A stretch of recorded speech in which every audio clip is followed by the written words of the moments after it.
For child stars, the rebrand is a great filter on their career path they all must face. On one side lays a litany of aborted careers, child stars who failed to transition successfully from neonatal fame into full-term adult celebrity.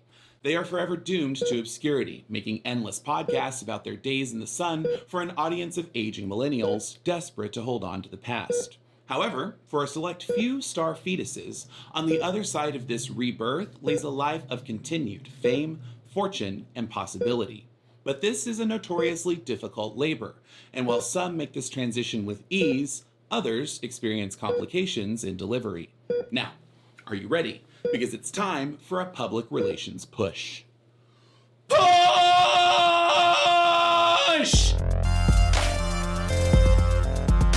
Just in case you somehow missed it, the talk of the internet town square this week has been JoJo Siwa. You remember her? That sweet little kid from Dance Moms with her big old bow and her spunky attitude? Well, she's dead now. At least her former brand image of childlike innocence is dead. Murdered by the new, edgy, adult, badass, lesbian JoJo in a ritualistic sacrifice known as a rebrand. Now, a rebrand is a complex affair. The multifaceted approach of interviews, articles, and exposure, all intended and crafted to change a celebrity's public image. Rebranding campaigns took people like Kim Kardashian from backshots to billions, and Kim's former step-parent Caitlyn Jenner from old conservative white guy who watched Fox News to old conservative white woman on Fox News. I am getting so tired of this woke world. And this week, when every other video during my silly little scroll time was of JoJo Siwa doing something obnoxious, saying something obnoxious, Ew, good morning to every single Steven who's up in this entire little baby. How's it going today, guys? Good.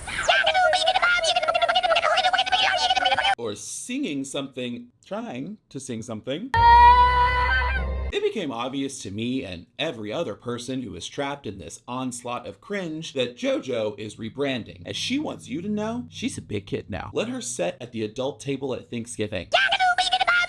When done well, a rebrand can breathe new life into a waning star, reignite public interest, and pad that star's bank account. Rebrands can also help you get away with murder.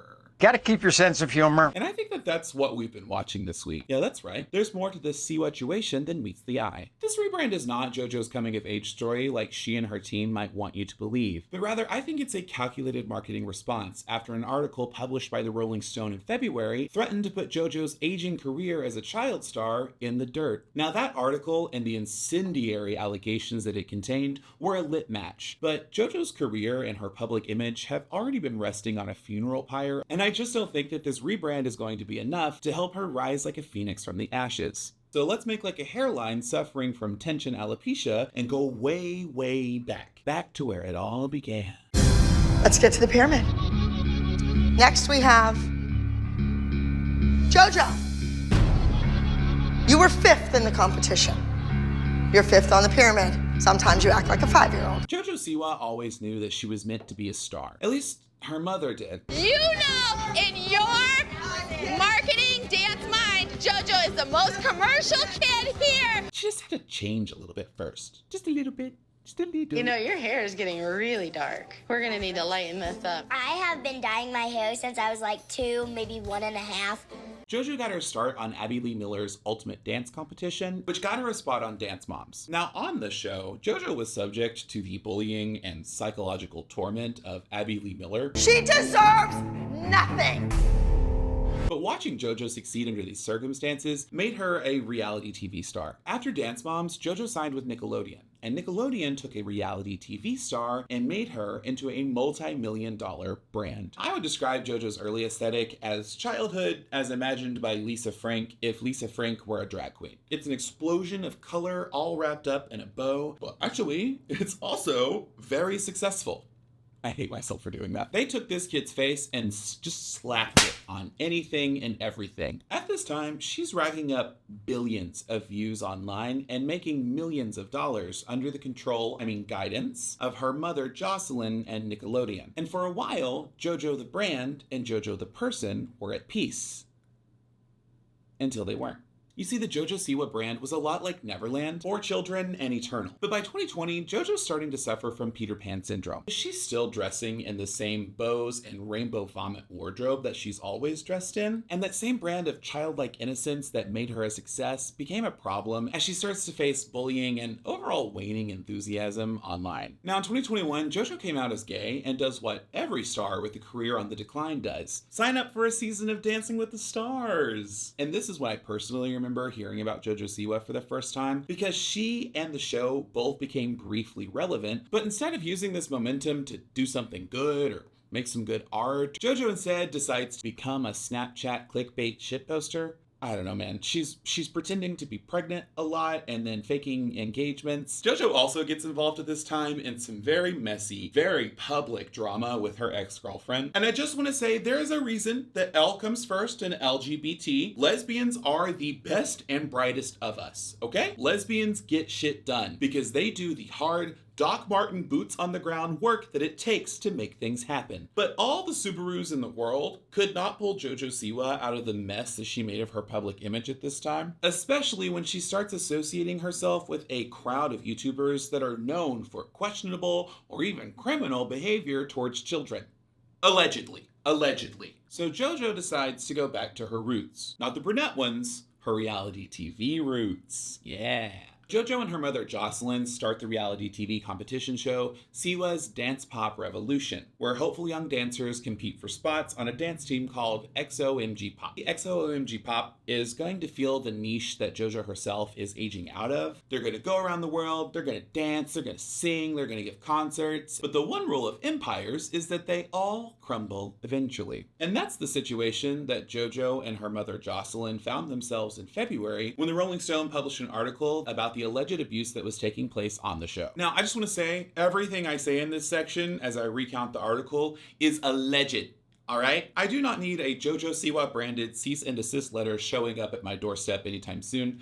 I'm just a teeny tiny itty bitty YouTuber. Now, it seems like JoJo and her mother were trying to recreate the same formula that made JoJo herself famous. Children, dancing, every rhinestone that they could find, and the secret ingredient, child abuse. The Siwas promised a group of children a chance to live out their dreams, and then created an environment that was so hostile those children broke repeatedly under the pressure. Leah Sanderson was one of the girls in the group, and Leah has a disability called spina bifida. Apparently one rehearsal afternoon, after Leah had surgery related to her disability, she began to bleed from her belly button. And rather than be concerned about Leah, Jocelyn told her to slap a maxi pad on that thing so she didn't bleed all over the costume. I don't have time for your childish little problems when there's money to make. Now, Leah was ultimately kicked out of the group, and she and her mother allege that she was kicked out because her mother tried to defend Leah to Jocelyn one too many times. And I can see why someone sticking up for their daughter would be annoying to Jocelyn. I hate the way that Abby is treating JoJo, but I know this is a great opportunity for JoJo. But I know there's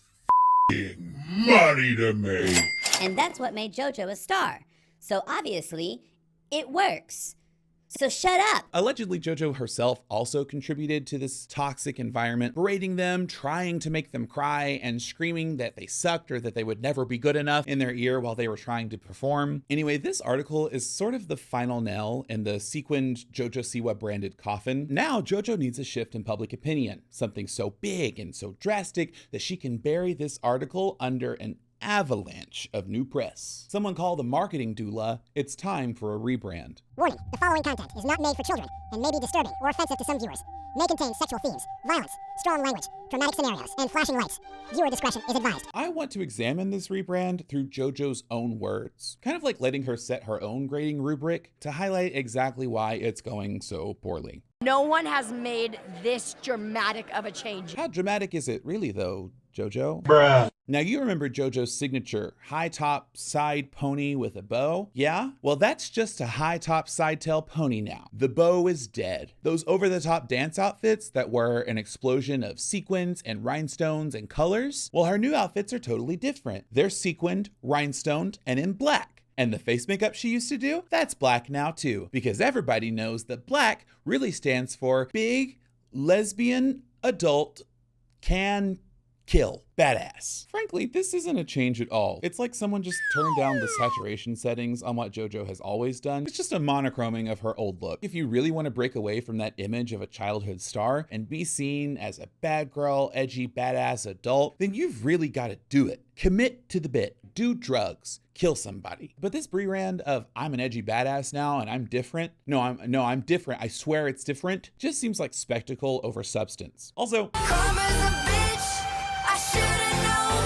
it seems like JoJo Siwa thinks that saying the B word, bitch, is what makes an adult. There's even this article where she's quoted as saying, just wait until I say the F word. JoJo, commit to the bit. Say the F word.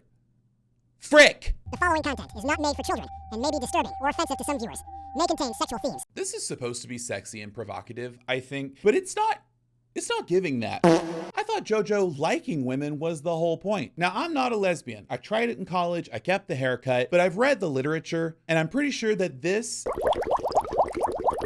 is not lesbian riz. This air humping is not giving women loving women. JoJo's former brand was rated G. This is PG-13 at worst. And you know who can go see PG-13 movies? 13-year-olds. And Shane Dawson, as long as the movie theater is at least 100 yards away from a school and an animal shelter.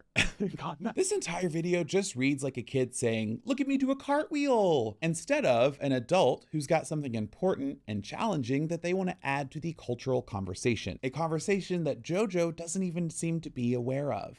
I wanted to start a new genre of music. And they said, what do you mean? And I said, well, it's called gay pop. First of all, baby, diva, JoJo, come here. You can't say that you created gay pop while Bowie is rolling over in his bedazzled grave, okay? You can't even say you're the first of a generation to create gay pop. What has Choi Sivan been doing? Straight pop? What about Lil Nas X? Gospel? JoJo can't even say that she's the first to make lesbian pop when Hayley Kiyoko and Chappell Roan are right there, diva. And what about the look? I'm getting like a sexy glam Gene Simmons sea creature. Ooh.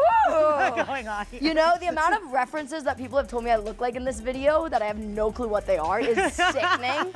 You look this much like Gene Simmons, and you don't even know who Gene Simmons is? It just seems like JoJo doesn't have much ownership over what she's doing right now. Someone else is telling her what to say. Someone else is telling her how to dress. Someone else is doing her makeup. Someone else is pulling the strings. And speaking of ownership, At the end of the day, I made the art that I wanted to.